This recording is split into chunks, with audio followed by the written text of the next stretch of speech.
Gente, vamos lá, rapidinho.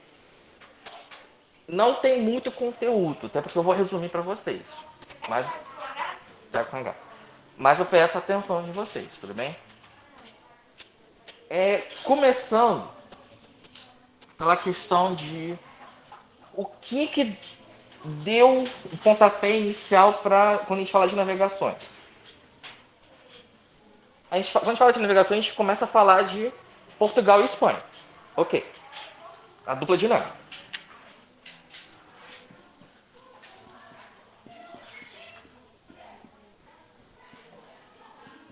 Só que Portugal e Espanha demoraram a aparecer como países unificados. Demorou a surgir um reino de Portugal com o rei e um reino de Espanha com o rei também. Demorou a acontecer. O que você tinha antes? Você tinha vários reinos. O território que era lá, que existia lá, tinha vários reinos diferentes. E com o passar dos séculos, centenas e centenas de anos, esses reinos foram se juntando, foram se unindo e deu no que hoje são Portugal e Espanha. Ok? Tá dando para entender? Os dois, acho que eu já falei com vocês, ficam no território geográfico da Península Ibérica.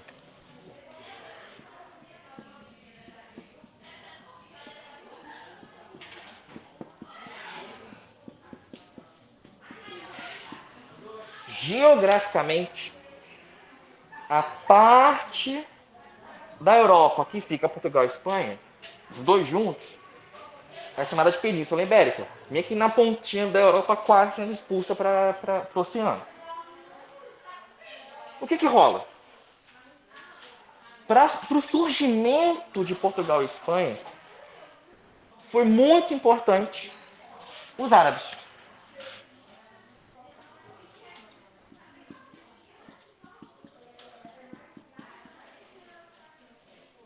Os árabes foram importantes para surgir Portugal e Espanha. Por quê? Porque durante muito tempo os árabes habitaram e controlaram o sul dessa Península Ibérica. O norte ficou com esses vários reinos que eu falei que vão, depois de muito tempo, dar de Portugal e Espanha. Navegação. Mas o sul ficou durante séculos sobre domínio árabe. Tá? Então, se pegarem, por exemplo, um mapa, sei lá, a gente pegar um mapa do ano 1000, vocês vão ter uma parada meio assim, ó. Península Ibérica. Gente. Uma Península Ibérica meio assim, mais ou menos. Com isso tudo aqui sendo território dos árabes, dos muçulmanos. Mapa do ano 1000, mais ou menos. Com o passar dos séculos e de muitas guerras, esses árabes foram sendo expulsos da Península Ibérica, foram sendo expulsos da Europa. Muitas e muitas guerras mesmo. É falando de guerra, guerra, guerra. Nisso, nessa coisa de guerra, de expulsar os árabes, os reinos que estavam por aqui por cima foram se fortalecendo, foram aumentando de território e foram se unindo. Tá. Esse ponto da história, qual é o país mais evoluído? Não tinha. Na Europa não tinha. O país mais evoluído na Europa? Não. Não. Esse processo que durou séculos é chamado de reconquista.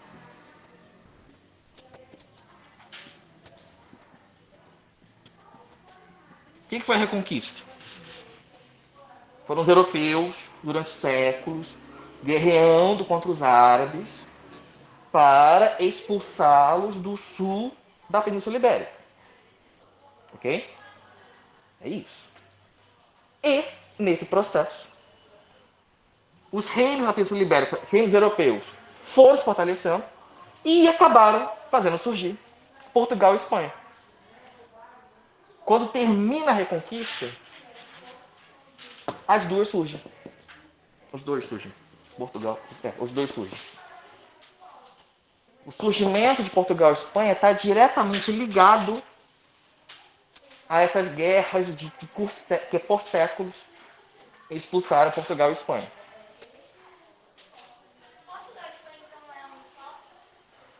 Cara, não. Realmente eram vários reis. Realmente eram vários reis. Assim, se eu contar a história toda, eu começo com 4 reis. 4. Sendo que Portugal era território de um deles. Entendeu? Com o passar de muitos séculos, Portugal vai ganhando autonomia. Então ele se separa. E os outros 4 vão se unindo por casamentos. Casamentos de rei de um com a rainha de outro, não sei o que, não sei o que lá. Isso acaba unindo os territórios com o tempo e fazendo surgir o reino de Espanha. Entendeu? Dando para entender, gente? Eu não vou entrar muito nos detalhes disso, não, que é muito detalhezinho de quem veio para onde, quem casou com quem. Realmente é casamento da galera. Assim, parece um grande caso de família. O pessoal foi casando com o tempo, ainda mais para a Espanha. A Espanha ela surge a partir de 2 casamentos. Não, um específico. Que foi da rainha Isabel com o rei Fernando. Casaram, uniram 2 reinos, surge o reino de Espanha. E isso eu não acho muito importante, não. O que é mais importante? A Ana já está dormindo. É saber. Acorda, minha filha. Você está dormindo já, você está aí. É tu mesmo, cara. O que é importante? É saber que tanto Portugal quanto Espanha surgem como reinos independentes em decorrência, como fruto, como resultado das guerras de reconquista que foram a expulsão dos árabes da Península Ibérica. Ok? E Ok, daí? professor. Beleza. E daí? O que isso tem a ver para as navegações? Simples. Portugal e Espanha foram alguns dos primeiros reinos europeus a se tornarem independentes, centralizados.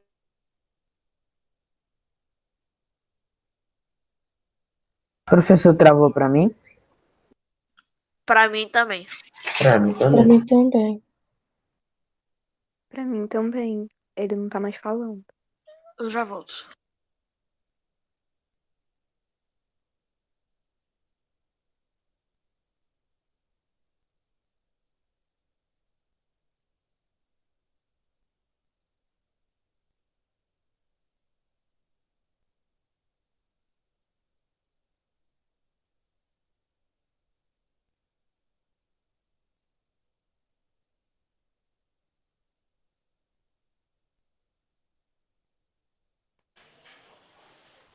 Eu não sei. Não, aqui travou. Enfim, tá, continuando. Voltou. Magia negra. Beleza. Daí que o fato de ter surgido Portugal e Espanha garantiu estabilidade. Os dois tiveram condições políticas, condições econômicas, condições sociais de pegar os barquinhos, botar na água e falar, vamos embora. Então, as unificações, que a gente chama de unificações, de Portugal e Espanha, deram as condições gerais, políticas, econômicas, social, blá, blá, blá, para começarem as navegações europeias.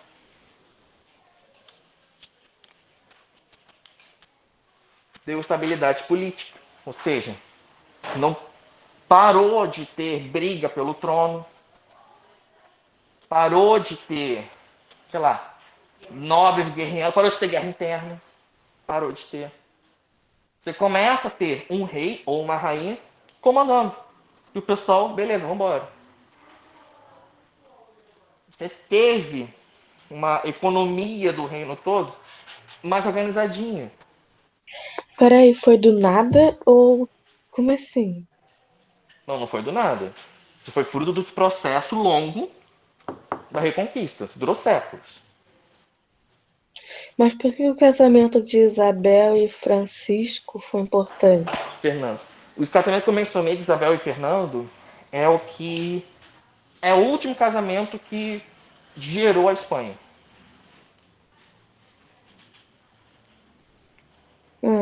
E aí acabou a Reconquista depois? Isso. Acabou a Reconquista depois. Porque eu não vou entrar na questão exatamente de quem casou com quem para fazer surgir a Espanha. Porque é muito casamento para lá, casamento para cá, acho sem graça falar de casamento. Não tenho paciência para isso, não. Tá dando para entender? Tá de boa?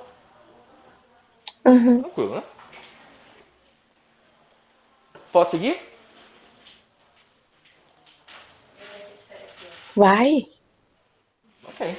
Não, realmente é tranquilo, é tranquilo. E falando, eu tô resumindo 2 capítulos para falar isso tudo. Tá? Não, realmente não parece. Eu vou ficar falando aqui, mas não parecem 2 capítulos. Bom. Aí beleza. Surgimento de Portugal e Espanha garantiu todo um contexto de estabilidade, né? Tava tudo tranquilo, tudo na paz, para começar a navegação. Mas, justamente, o contato com esses árabes aqui foi importante para as navegações. Por quê? Porque quando a gente fala de Idade Média, quem está na frente em questão de conhecimentos, A igreja? ciência, Não, técnicas não. de não sei o que, de medicina, de não sei o que, sei que lá, são os árabes, não É? são os europeus. Durante a Idade Média Ah, toda, quem está na frente em termos de tecnologia, ciência, medicina, são os árabes. Os europeus aprenderam muito com eles. os E europeus nisso, roubaram os créditos ou só aprenderam mesmo? ótima pergunta da Júlia aqui. Os europeus roubaram os créditos ou só aprenderam mesmo? Os dois. Os dois. Rolou dos dois, rolou dos dois. Cara de europeu. Muita coisa, muita coisa. Por exemplo, os nossos números.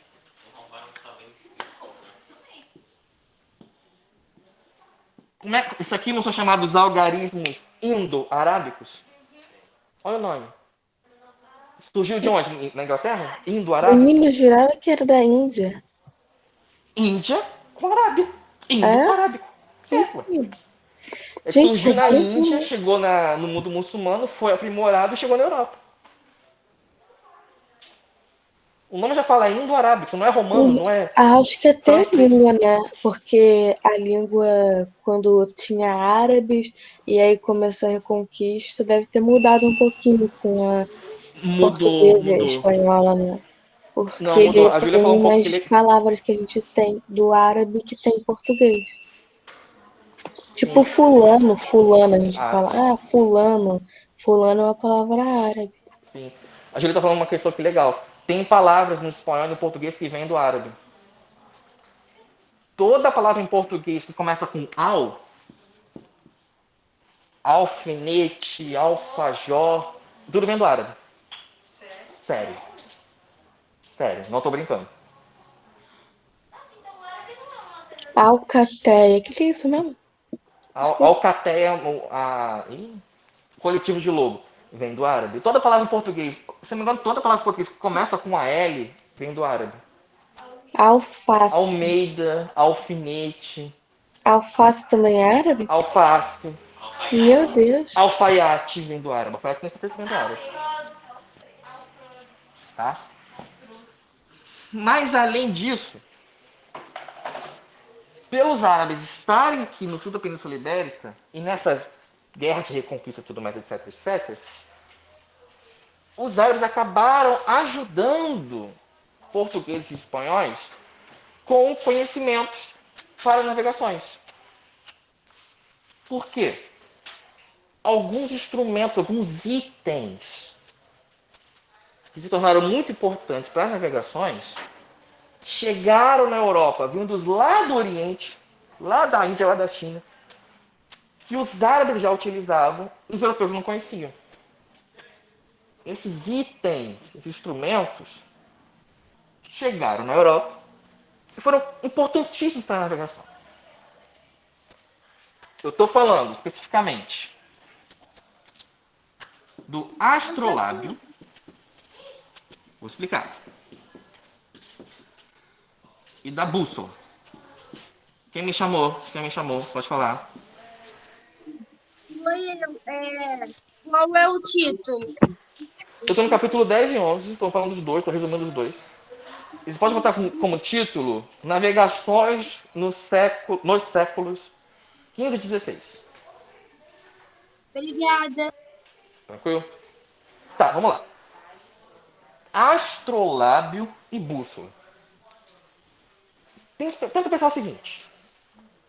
Tu tá no navio, no meio do Oceano Atlântico. Como é que tu sabe pra onde tem que ir? Pelas É a estrelas. bússola, né? Perfeito. Estrelas e bússola. A Ah, isso é bússola vai te falar para onde está estrela. o norte, para onde está o oeste, não sei o quê. O astrolábio é um instrumento para você se navegar usando os astros. As estrelas, os planetas, posições, tudo mais. Eu não sei o funcionamento, não Mas o conheço o ângulo funcionamento do da astrolábio. estrela não muda? Entendeu? Pode falar. Não, não com o ângulo da estrela, mas tipo, se eu tô aqui e aí eu tô lá em São Paulo, não vai mudar o ângulo da estrela? Peraí, Não. vocês falaram a mesma coisa, exatamente isso. É,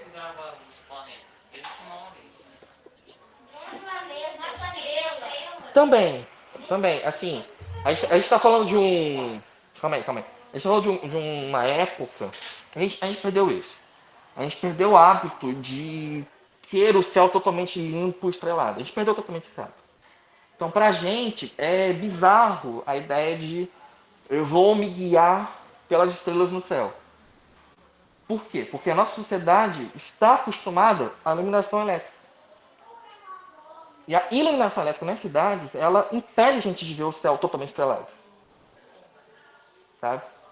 Daí que, em épocas antes de ter iluminação elétrica, era comum as pessoas conhecerem bem como é o céu e saberem, assim, meio que desde criança, decorar, a saber, tipo assim, poxa, isso aqui tá diferente. Aquela estrela ali não estava onde eu estava antes. O astrolábio, eu não sei como é o funcionamento específico do astrolábio, mas é um instrumento antigo. E ele servia para ajudar isso, para ajudar você a se localizar a partir do que você vê no céu à noite. Eu não sei se já tiveram a experiência de ir para um lugar totalmente sem iluminação e olhar para o céu. É muito diferente. Sim.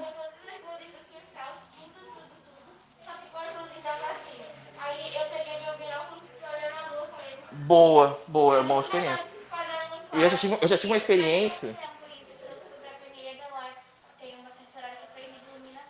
Ah, que legal. É legal. Então, eu fui uma vez para Ilha Grande, justamente. Aí eu tava indo pra um não sei o que à noite de barco e tava no meio do mar de barco. Olhei pra cima, o céu tava totalmente estrelado. Eu fiquei tipo assim, caramba.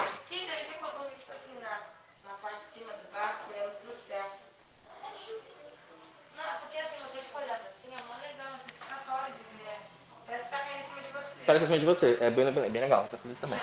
Enfim, esses dois instrumentos aqui não foram os europeus que criaram. Foram os árabes, enfim, Foram foram os outros povos árabes. que chegaram à Europa muito por intermédio dos árabes. E sem eles não daria para navegar. Você não saberia para onde é o quê. Para onde é cima, para onde é baixo, para onde tem que ir, para onde tem que voltar. Não saberia. Então, os portugueses e espanhóis não sabiam navegar antes. Não sabiam navegar antes. Correto. Não sabiam navegar antes. Hum. Conhecimentos de navegação no oceano, não do Oceano Atlântico, né? Foram diferentes. Porque assim, não conheciam correntes marítimas, posição dos ventos, não sabia nem o que tinha. O que tem pra lá? Não sei. Vamos ver. Vamos morrer? Talvez. É bem assim. Não vamos ver, né? Exatamente, vamos ver, né? Fala.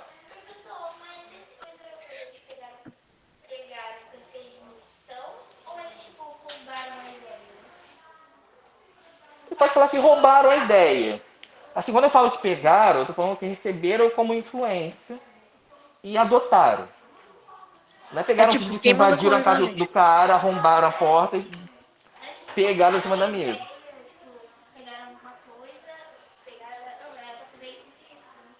Mas aí tem a ideia de, tipo, meio que o contato com os árabes ajudou os europeus a receberem esses instrumentos, receberem essas ideias. Por exemplo, mesmo com os árabes sendo expulsos da Península Ibérica, era comum que sábios, intelectuais, pensadores árabes estivessem presentes nas cortes europeias ainda, de Portugal e Espanha, porque eram pessoas inteligentes, então eram úteis. Então, alguns reis, alguns comandantes quiseram manter esses caras e ajudaram.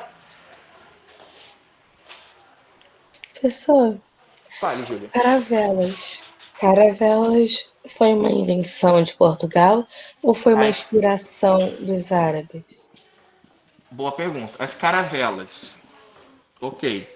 As caravelas for, foram um aprimoramento que os portugueses fizeram com base nos conhecimentos que receberam dos árabes. Um aprimoramento. Os portugueses receberam vários conhecimentos sobre construção de navios, sobre como navegar, e aprimoraram, melhoraram para fazer as caravelas. E qual é o rolê das caravelas? A caravela é um navio menor, ele é mais rápido, ele consegue navegar mesmo contra o vento. Entendeu? Então, em termos de navegação, não sei como, não me pergunte, eu não sou marinheiro, mas eu sei que a caravela consegue fazer isso. Então, para uma questão de você vai navegar para onde você não conhece, as caravelas se tornam muito úteis. Né? Em termos de navegação náutica para a época, era a última. Oi? Não, porque hoje a navegação, dificilmente a navegação ainda recorre ao vento. Não, existe. Não sei se alguém utiliza ainda.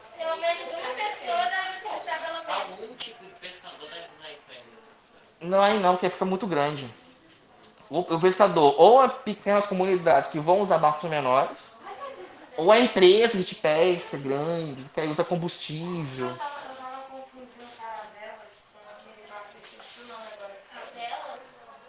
Barco à vela. Eu também não entendi, mas tudo bem.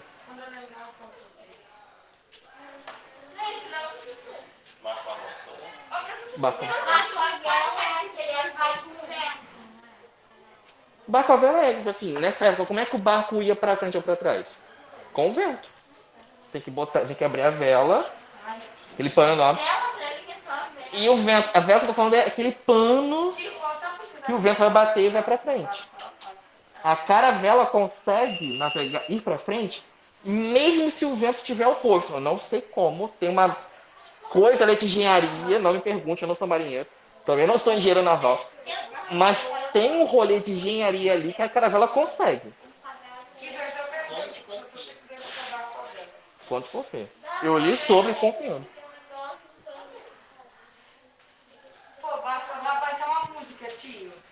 Que romântico, né? Que bonito. Preciso de uma música. Ô tio, Fale. é astrolábio. Peraí.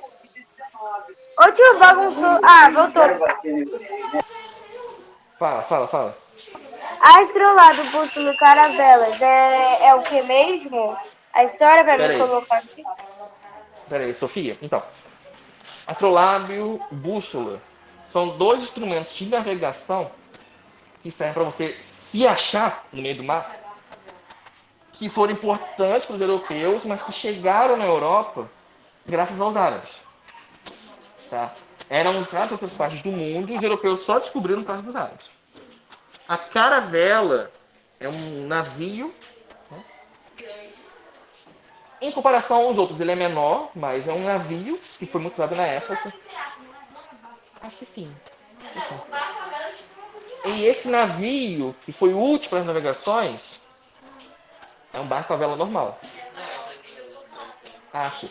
Pera aí. Esse navio que foi usado, ele foi desenvolvido por Portugal, principalmente, graças aos conhecimentos que os europeus receberam dos árabes. Foi o que eu estou dizendo. O contato com os árabes foi crucial, foi muito importante para as navegações. Porque trouxe conhecimentos, trouxe técnicas que sem isso não tinha como fazer.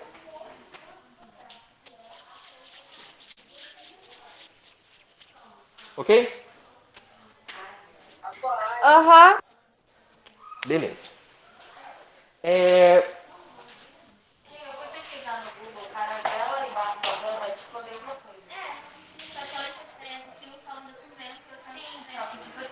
Perfeito. A diferença é que um anda com vento, outro... Ah, beleza. Deve ter alguma especificidade, mas tipo assim, a caravela é mais assim. A caravela é mais assado. Aí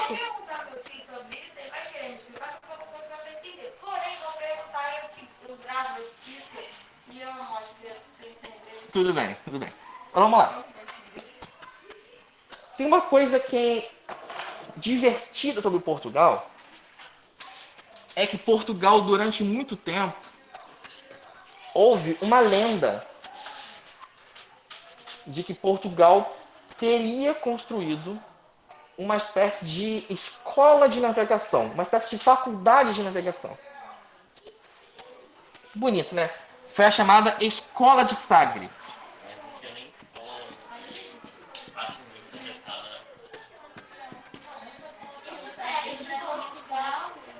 Isso em Portugal, Sagres, com S. Quem tinha feito essa Escola de Sagres? Vamos lá. Dizia, deixa eu só explicar, depois eu te dou a palavra. Dizia-se que era uma escola num lugar chamado Sagres. Né? Criativíssimo. Sagres fica no sul de Portugal, então já é bem na pontinha lá no sul. O que seria essa escola de Sagres? Seria um lugar em que reuniriam-se diversas pessoas inteligentes, professores, sábios, intelectuais, pesquisadores, que ficariam ali aprimorando, desenvolvendo, melhorando e ensinando conhecimentos navais. Conhecimento sobre como construir barco, sobre como ir, como... Isso, e como navegar. Então, durante muitos séculos, isso aqui teria existido no século XV. 1400 lá vai, galera. Durante muito tempo, acreditou-se que existia. Realmente, de fato.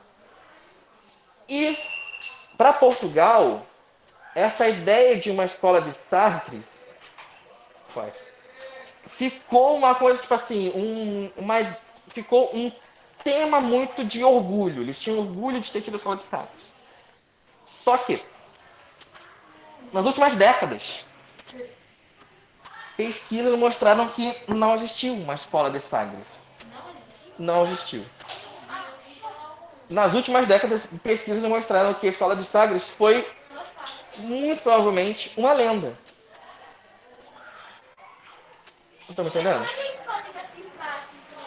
Foi uma lenda ou um delírio coletivo? Porque como é que eles sentiam orgulho de uma coisa que nunca existiu? Então, a ideia, qual é? Qual é a ideia? Justamente quando investigaram com documentos, com construções, viram que muito provavelmente nunca existiu uma instituição chamada Escola de Sagres. Foi uma lenda que acabou se tornando importante para Portugal, porque Portugal, depois do século, tinha orgulho final, porque nós tivemos a Escola de Sagres, e foi lindo, e foi maravilhoso, não sei o quê. Então foi uma parada que Portugal meio que alimentou para um orgulho nacional. Ô tio, Fala. mas o que foi a escola de Sagres? Teria sido uma escola de navegação. Entendi. Entendeu? Considera-se que pelo menos em Sagres, talvez,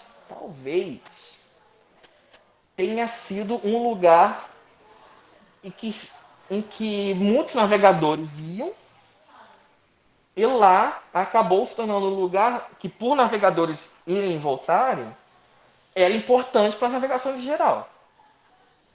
Que ali eles trocavam informação, trocavam conhecimento, e isso ajudou a desenvolver. Sabe? Mas foi mais uma loja de uma praça onde geral se reunia, tomava uma cerveja, batia um papo, isso ajudava a correr as notícias, do que uma escola com professor pesquisando, desenvolvendo. Você pegou um pouco da lógica, né? Tipo assim, o fato de ter tido uma espécie de lugar para se reunir.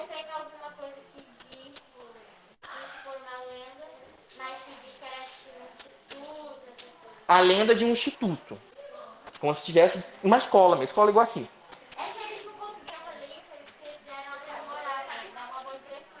Pode ser. Quero dar uma boa impressão no negócio. Pode ser. Então, provavelmente, Sagres foi um lugar importante, em que pessoas se encontravam, informações rodavam, isso ajudou a criar novos barcos. Mas não foi uma escola, uma instituição com prédio, professores, pesquisadores, alunos que vai, matricula, tem aula, tem prova, essas coisas todas. Entendeu, né? Pegou a ideia. Fale, Bruno.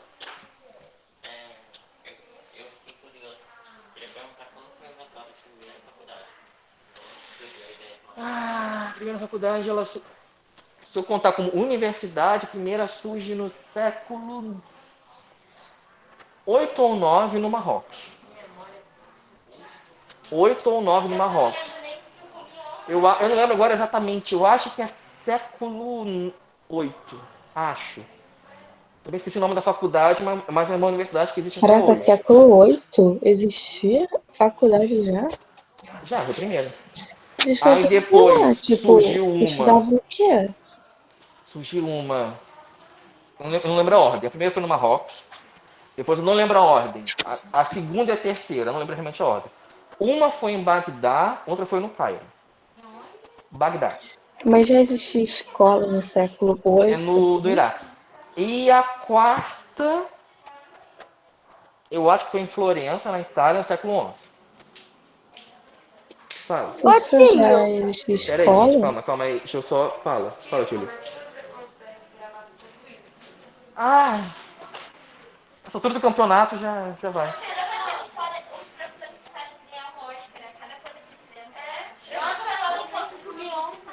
Pode. Tranquilo. Não, deixa eu só falar que ele cuspiu alguma coisa. Fácil. Que isso. Pessoal que perguntou aqui. Primeiro Sofia, depois Júlia Pimenta. era realmente uma escola ou as pesquisas dizem que era só um lugar? as pesquisas dizem que era só um lugar. Tá Professor, bom, obrigada. Fala, existiam Júlia. escolas no século VIII para existir uma faculdade? Então, no século VIII, as escolas que existiam eram escolas em mosteiros. Você Tipo, eu não achava tinha que eles ainda um faziam tipo ambiente. catequese, né?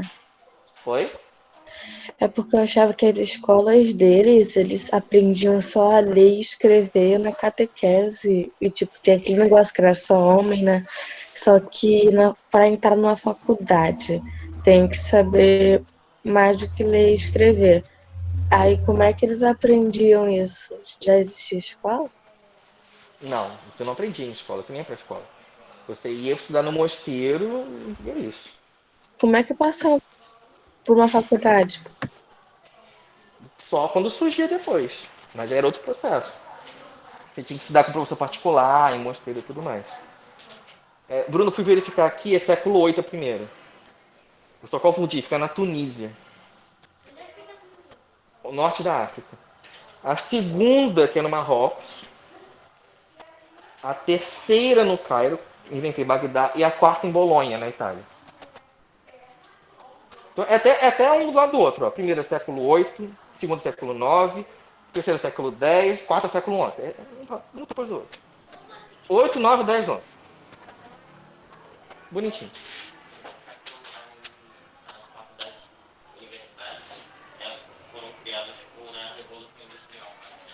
Não, não, não, não, não, não, não. Não. Na Europa as universidades são antigas, muito antigas. Enfim. Tranquilo até aqui? De boa? Não, não é difícil. Não é difícil.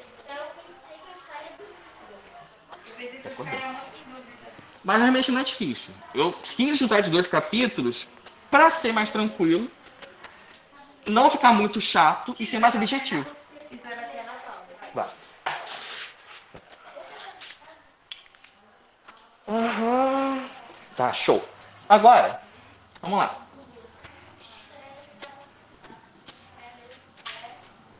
Falando sobre os interesses com a navegação. Quando eu falo de interesses, eu estou falando de o quê? Para quê? Vamos navegar. Vamos pegar o barco. Para quê? Que interesses existiam em Portugal e Espanha para navegar? Qual é o Roubar. interesse em navegar? Tipo, eles queriam ir para as Índias, né, por causa das especiarias. Mas como é que eles descobriram as Índias? Então, vamos lá. Vou explicar isso tudo. O primeiro interesse é econômico.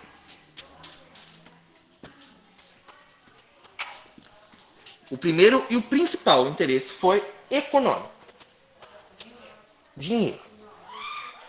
De início, qual foi o pontapé inicial para pegar o barquinho e ir para as navegações? Alguns produtos que vinham da Ásia estavam se tornando muito valiosos na Europa. Temperos que não haviam na Europa, principalmente temperos, que eram as especiarias. Mas também roupas, seda, uma série de produtos que vinham da Ásia e não tinha na Europa. A Júlia perguntou como é que eles conheciam as Índias. Elas eram conhecidas há muito tempo, só que não sabiam direito o que era, como é que era, o que não era. Poucos europeus tinham ido até lá. Então era uma coisa de Índias, meio uma ideia no ar. Tipo assim, as Índias, vamos para as Índias. Onde é o que tem lá? Não sei. São as Índias. Então começa com interesse nisso. Beleza. Os produtos que vêm de lá. Como é que os produtos chegavam na Europa? Aí que estava o rolê. Vinha lá da África. Vinha lá da África. Vinha lá da China e da Índia por terra. Chegava nos árabes. Quando chegava nos árabes, depois de passar meses andando por terra, os árabes levavam para a Itália por navio. E na Itália, só 2 cidades recebiam esses produtos. Gênova. Isso tudo em hoje em dia seriam 23 horas de avião. Exato. Menos até. E Veneza.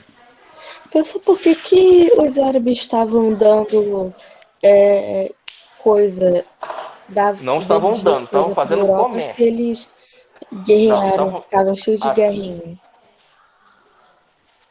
Porque os árabes deram conhecimento para os europeus? Por que os árabes começaram a vender produtos da Ásia para a Europa Para ganhar se... dinheiro. É. Por que os árabes estavam vendendo produtos? Para ganhar Mas só dinheiro. vendia para 2 cidades? Só vendia para 2 cidades, sim. Isso dá lucro? Dá. As Pouquíssimo. cidades de Gênova e Veneza eram as únicas na Europa que, na época, que eram portos grandes, eram locais que atraíam pessoas de vários lugares. Então, esse comércio lucrativo passava por rotas terrestres longas, dependia dos árabes, mas, quando chegava na Europa, apenas essas 2 ganhavam dinheiro. Só. Porque elas tinham, só elas, meio que com os árabes queriam fazer comércio. Só elas. E só elas conseguiam. O resto que se dane. O resto, se quisesse, tinha que comprar com eles. Pois é. Então. Oi? Gênova e Veneza. Então, o que Portugal começou a querer? Portugal falou, pô, também quero. Também quero lucrar com isso. E o que Portugal começou a falar? Bom, deve ter uma forma de chegar nas Índias, chegar lá na Ásia, pelo mar. A gente sabe que tem como chegar pelo mar. Na época, era só uma ideia. Será que dá para chegar pelo mar? Vamos ver. Então, o intuito inicial de você ir para as navegações foi o quê? Encontrar uma rota marítima. Um caminho pelo oceano até a Índia. Para não depender de toda a rota comercial terrestre que usava árabes e ficava com Gênova e Veneza. Mas eles não se perdiam, tipo, não sei falar, Cristóvão Colombo, não sei falar o nome dele. Se perdiam, Foi pra Índia e exatamente. acabou indo Não pro foi fácil, não Brasil, foi fácil. tipo. Olha, para eles encontrarem a rota marítima para a Índia, para as Índias, levou 100 anos. Levou 100 anos. O processo todo. Não, claro que não. Era ia navegador, morria, voltava, ia, não sei o que, não sei o que. Ao todo. Tipo 3 gerações. 3 ou 4, por aí. Portugal levou em torno de 100 anos para chegar lá. 100 anos tentando. Desde que começa até conseguir, arredondando, dá uns 80 anos, na verdade. Estou jogando para cima. 80, 90. Então levou muito tempo. Não foi tipo assim, vamos, chegou. Não. Foi muito tentativa e erro. Tentativa e erro. Tentativa e erro. Portugal conseguiu? Conseguiu.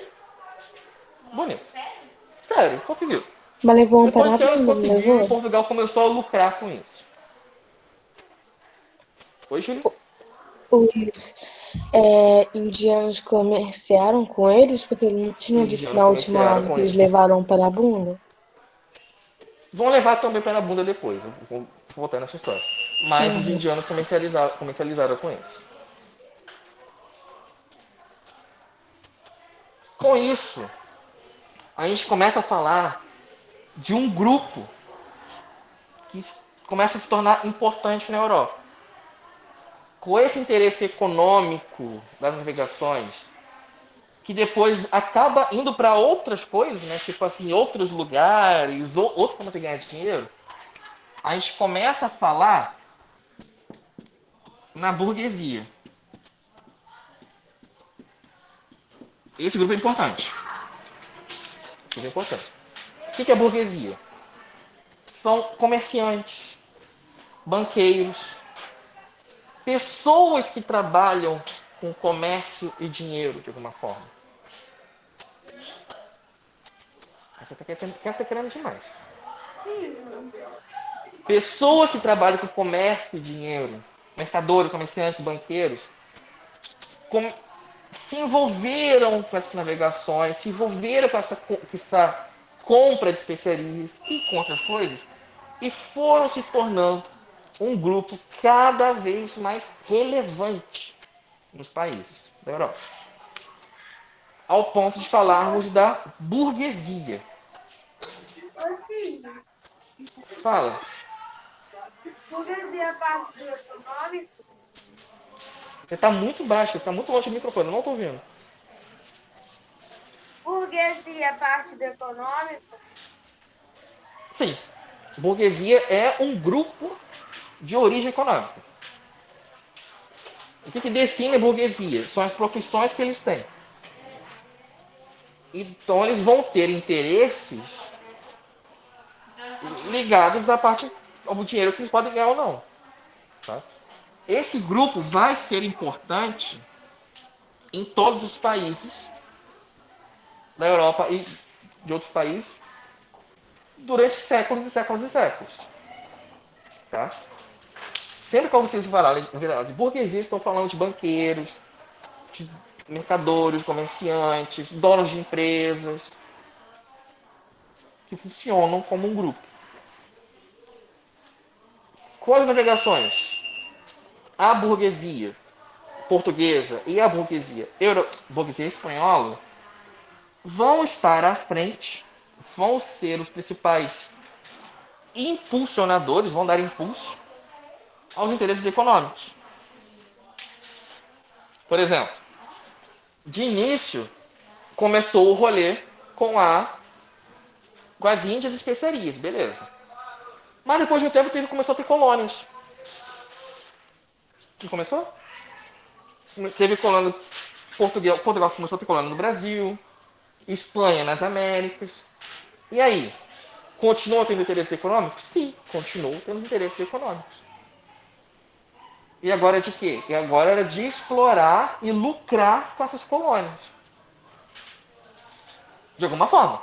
O que vai ter ali para lucrar? Vamos ver. Ah, a gente pode vender para o Brasil. Ah, ali tem ouro, ali tem não sei o que, não sei o que lá. A burguesia de Portugal, a burguesia de Espanha vai estar à frente disso. Tudo bem? Beleza. Professor, o Brasil ainda tem, tipo, uma quantidade boa, eficaz de ouro ou levaram tudo? De ouro só se não achou ainda, mas acho que tem um pouquinho. Tem um pouquinho, né? Tem um pouquinho. Vamos lá. O segundo interesse, vou botar aqui também, é religioso.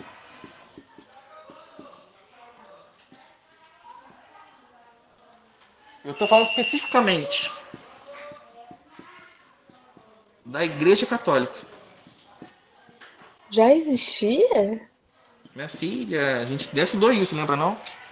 Sim, mas Ô, tipo, tio. em que século que surgiu assim? Porque isso aí foi em que século? A gente tá em que século Eu aí? tô século XV e XVI junto. 15, 16? Ah, tá. É, Ô, tio.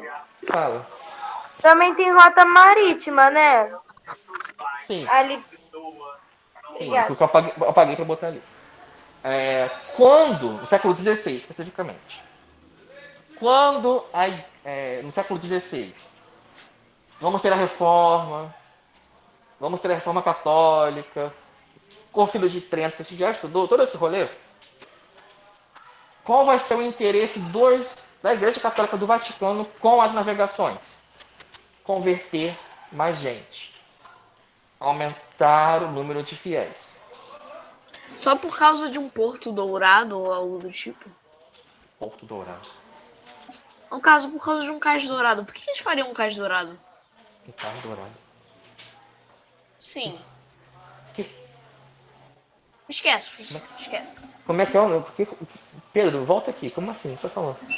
Por quê? Por que eles queriam atrair clientes? Primeiro, sendo que primeiro que ele só entregava para duas cidades, certo? Ah, tá. Você tá falando do rolê das especiarias chegando na Europa. Tá, é. Por que eles só Ah, tá. entregavam para duas cidades? Tipo, não tinha como Porque só essas ir duas, por não, só essas estrada? duas cidades faziam comércio com eles. E só elas tinham permissão de fazer comércio com eles. Ah, é? É, negócio de permissão também.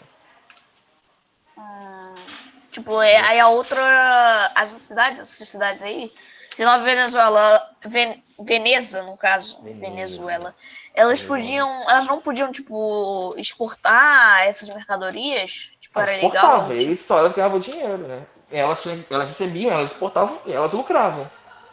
E é isso, elas ganhavam dinheiro. O restante Ah, pagava mais caro porque elas estão exportando. ok, ok. Ok? Então, voltando aqui. Além do interesse econômico que foi forte, o interesse da Igreja Católica em converter pessoas, onde quer que os europeus fossem, foi grande. Para aumentar o número de fiéis, para aumentar o número de católicos que tinha perdido com a reforma. Então, teve um interesse religioso. Né? Eu comentei com vocês já, né? Jesuítas vindo para as Américas. Toda essa questão jesuítas vindo para as Américas, vindo para o Brasil, partiu daqui. O interesse da Igreja Católica com as navegações. Bem? Show? Sim, sim, nessa Tá época bom. sim. Nessa época, séculos XV e XVI integralmente.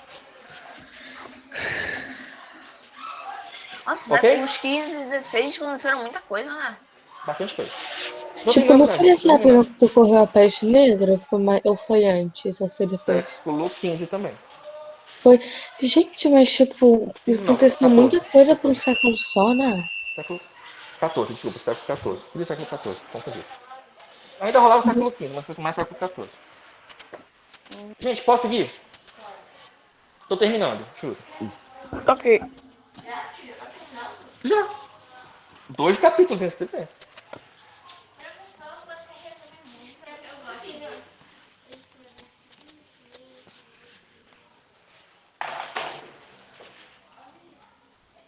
Ainda falando da parte econômica, aconteceu uma coisa, começou a tomar uma forma que foi o seguinte. Primeiro começando com Portugal e Espanha. Né? Os dois tiveram uma preocupação bem específica em como enriquecer. Beleza, então Portugal começou a navegar e falou, pensou, tá, eu quero enriquecer de alguma forma. Então vou começar a aplicar, a adotar algumas práticas específicas para eu enriquecer. Essas práticas se nome de mercantilismo.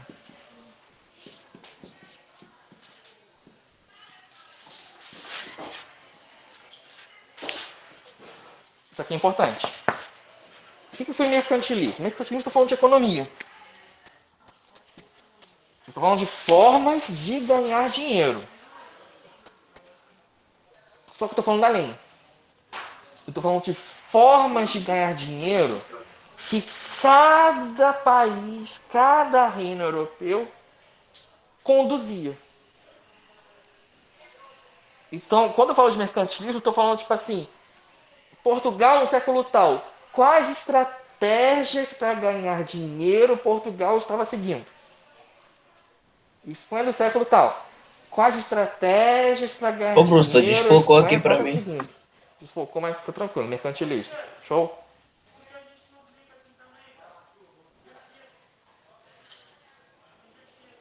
E nisso foram vários. Vou botar só algumas aqui para vocês. Primeiro, principalmente quando a Espanha começa a navegar. Aumenta o interesse por ouro, por pedras preciosas. Então a gente fala do princípio da ideia do metalismo. O nome já fala. Isso, século? Metal. Todos. Todos. Até hoje? Mas aqui é principalmente do século XVI, principalmente com mais força. O que é o metalismo? Vamos já falar, metal. Fundir metal? Não é fundir metal, não. É que é engraçado, não é que ficou fofo. Qual é a questão do metalismo? É uma ideia de que é rico quem tem ouro. Ponto. Envolve, claro, outros metais preciosos, prata, turquesa, o que encontrar. Mas o principal é o ouro. E a ideia era você guardar o ouro. Então, quanto mais ouro você tivesse guardado, mais rico você seria. Dinheiro, existia Estou dinheiro nessa falando época já? país inteiro, não estou falando pessoas, não. Aqui estou falando do país. Fala.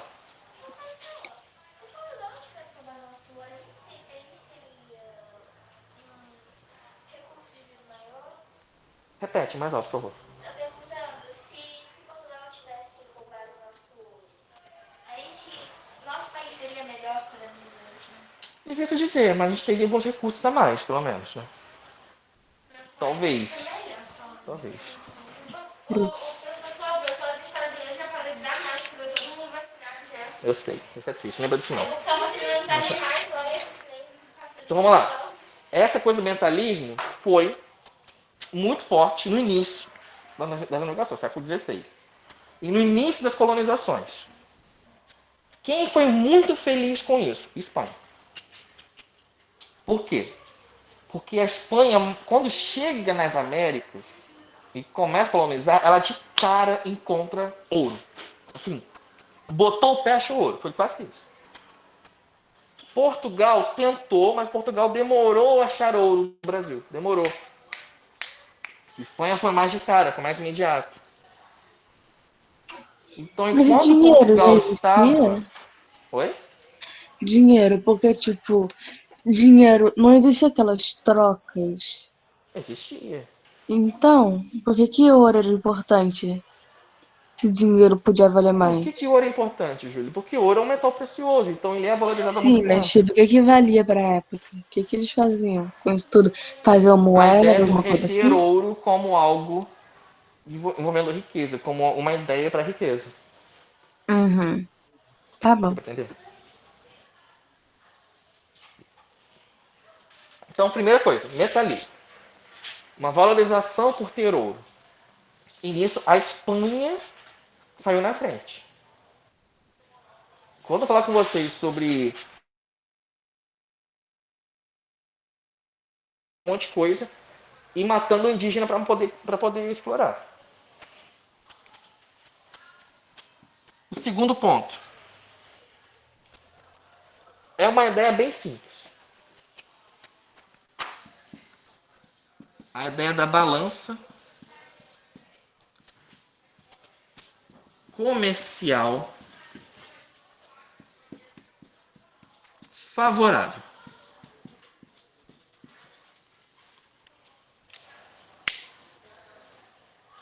O que isso quer dizer? Pensa no seguinte. Se você é um país, balanço comercial favorável. Se você é um país e está fazendo comércio com outro país. Se você compra mais do que vende, você vai ganhar dinheiro ou você vai ficar com dívida? Vai ficar com dívida, exatamente. Mas se você fizer o contrário, se você vender mais do que compra, vai ganhar dinheiro. Essa é a ideia. A ideia da balança comercial favorável é que na balança entre comprar e vender, você quer... Hoje em dia a gente faz isso. Hoje é mais complexo porque temos um sistema capitalista e ele envolve já uma presença da dívida como algo importante. Aqui não, aqui é mais bruto. Na relação, no equilíbrio entre quanto você vende e quanto você compra, você quer vender mais que comprar mais. Você vai ganhar mais dinheiro, vai ficar com menos dívida. É justamente isso, uma balança comercial favorável. Professor, mas tipo, como é que funciona isso hoje em dia? Porque o Brasil é normalmente o país que Hoje em vende, né? dia, Júlia, é mais complexo. Mais Uhum. complexo. O sistema capitalista ele trabalha já com a dívida, a noção da dívida, como algo que existe. Hoje, Uhum. países ricos devem outros, e ao mesmo tempo, países ricos. A dívida não é mais uma coisa totalmente negativa, mas é uma coisa que faz parte do jogo. Não sei nem como explicar direito, mas é uma coisa que faz parte do. Tá ali no meio, roda, que é uma beleza. Entendi, continua falando. Tá? Então, balança comercial favorável é exatamente isso, uma balançazinha. Jogar na internet, ela tem uma balança. Né? Lógico, eu quero vender mais do que compro. E o terceiro, o pacto colonial.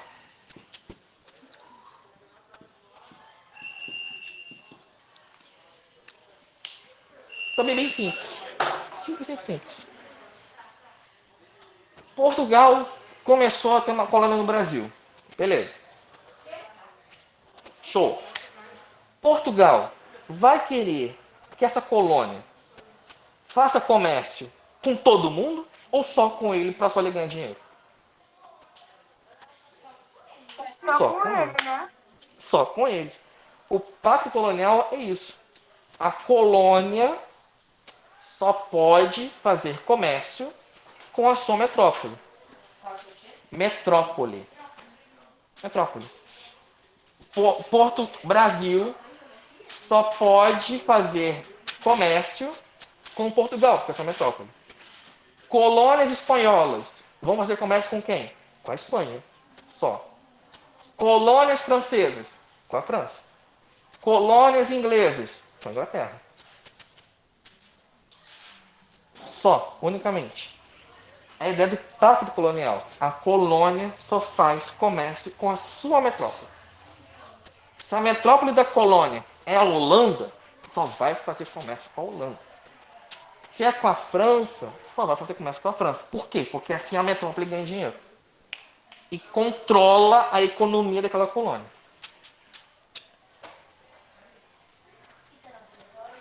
Era obrigatório. Na verdade, quando, nos casos, uma outra turma até falou isso, nos casos em que isso aqui era meio que suspenso ou deixava fazer com outras pessoas, com outros países, dava ruim. Começava uma série de revoltas que, em muitos casos, levou a independências de vários países. Tá? Mas enquanto foi colocado, era obrigatório. Vou deixar só esses 3 exemplos por enquanto.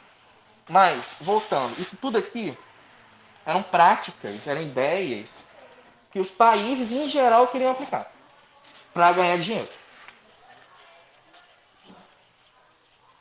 Tudo bem?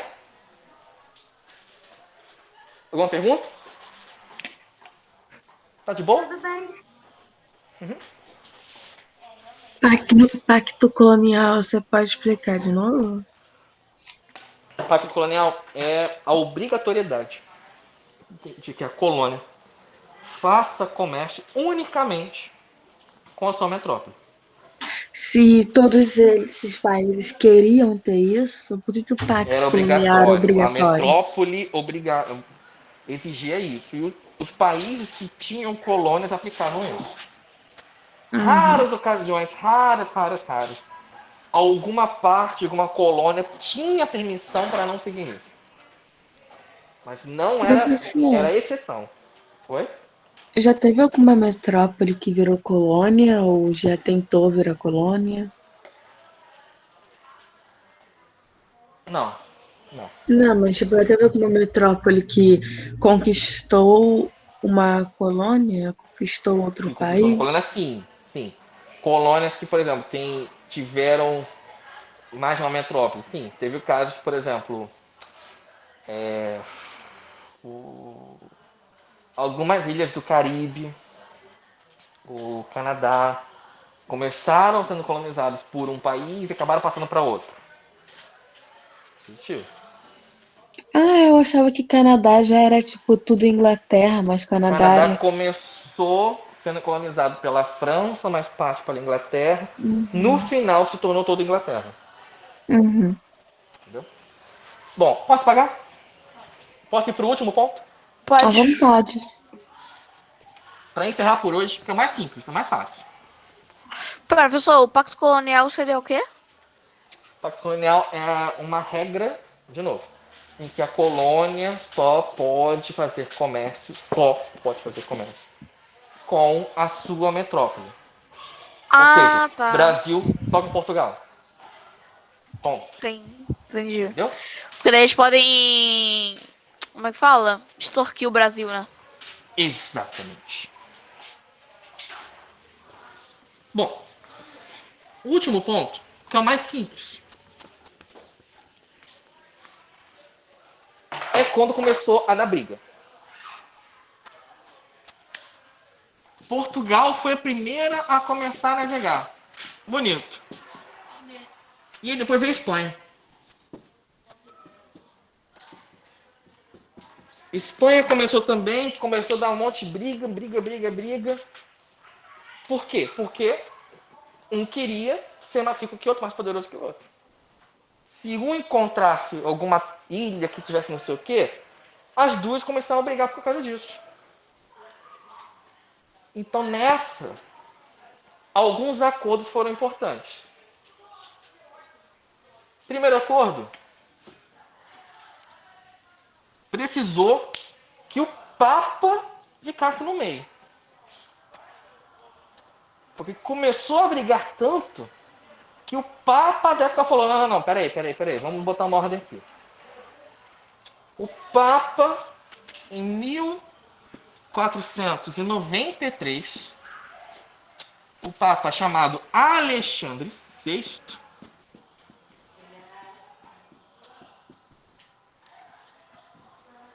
falou, vamos botar uma ordem. Vamos fazer o seguinte, vamos botar meio que tipo assim uma linha e falar, daqui para lá é Portugal, daqui para lá é Espanha. Vamos botar assim, tá? Pela essa versão do Papa, ficou definido que o quê? Na África, na costa da África, existem as tais ilhas de Cabo Verde, que hoje é um país. O país Cabo Verde. O que ficou definido? 100 milhas a oeste de Cabo Verde.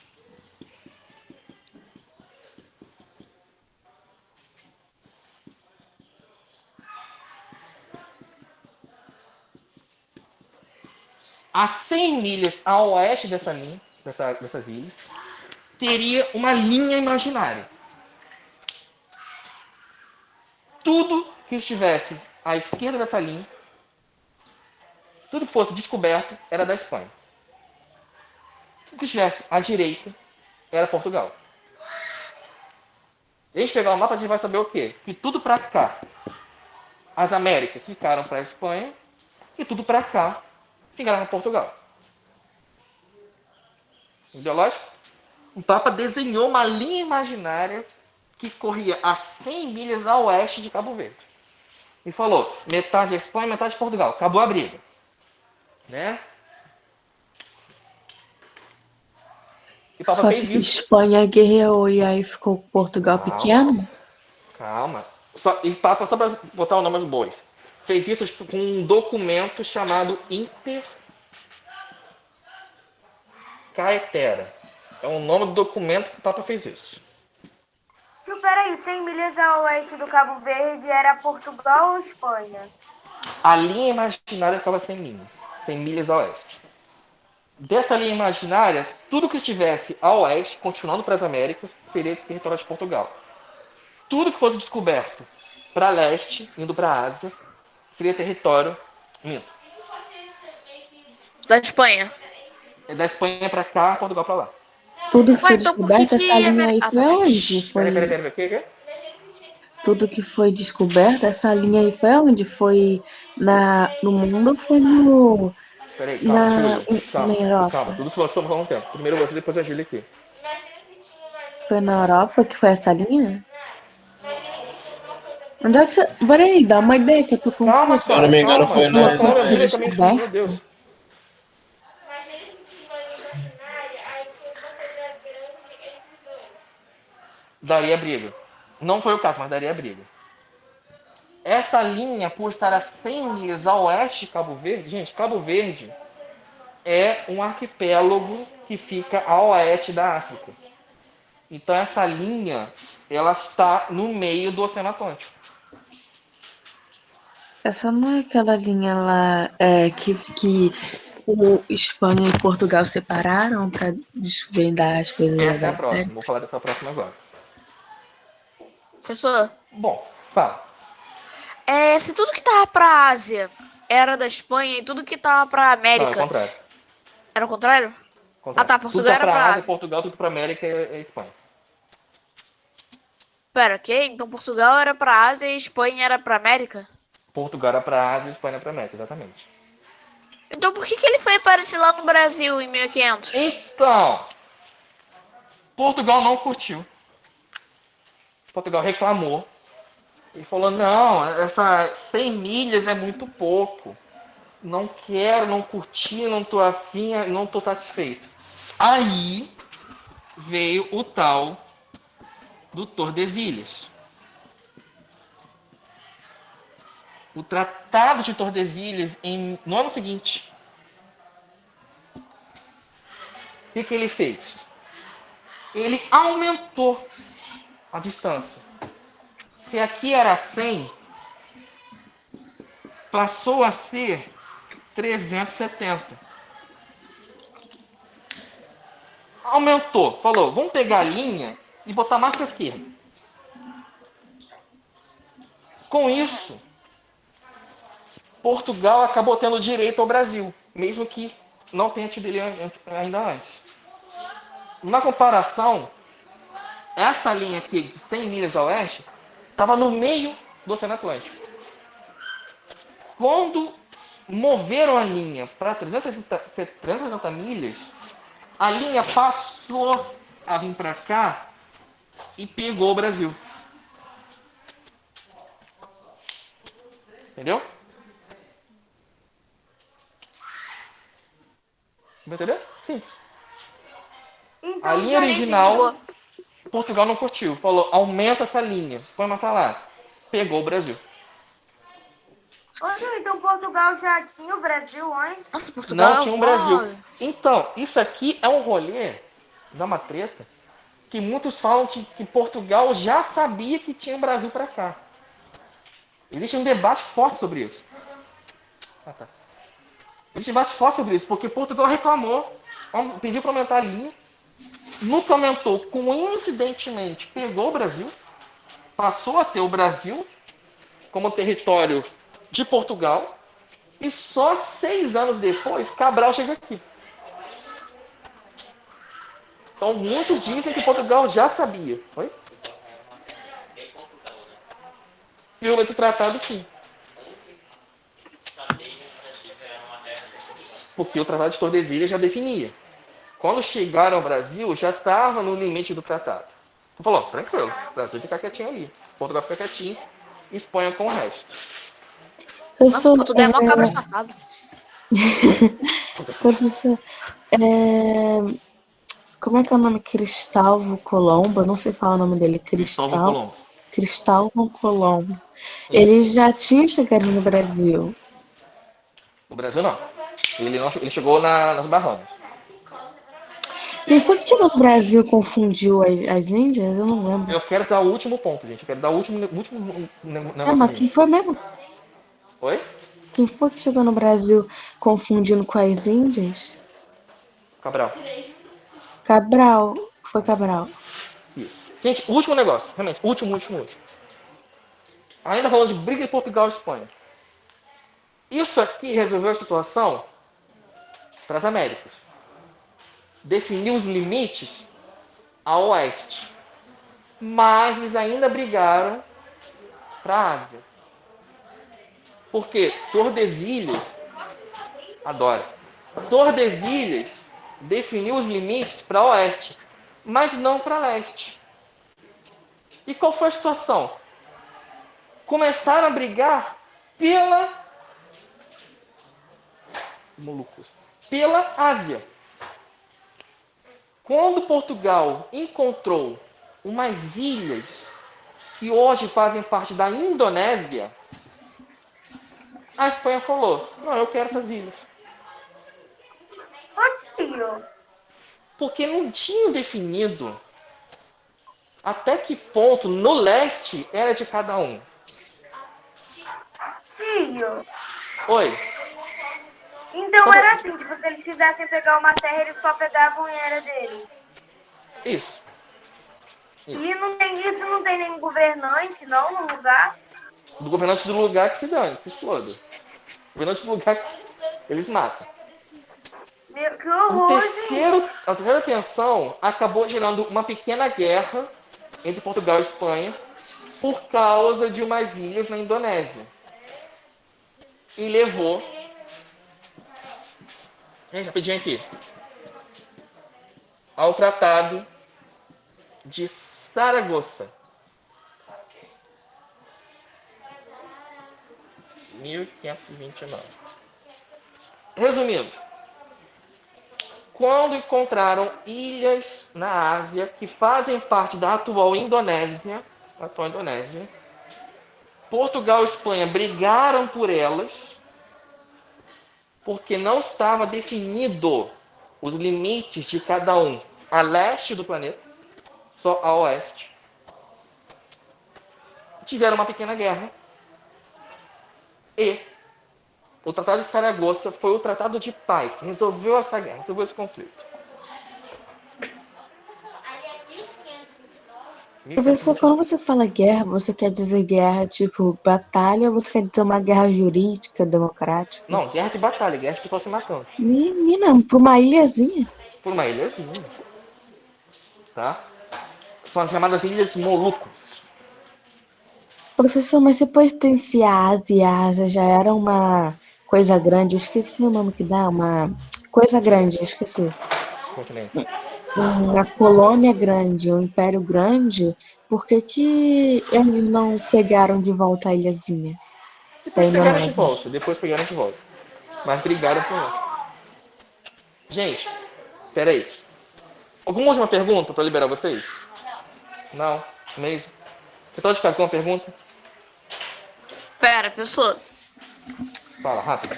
O Tratado de Saragoça, não tá. Ah, não, não pode, já passou do nosso tempo, pode deixar. Tá bom. Bom, vou parar de gravar.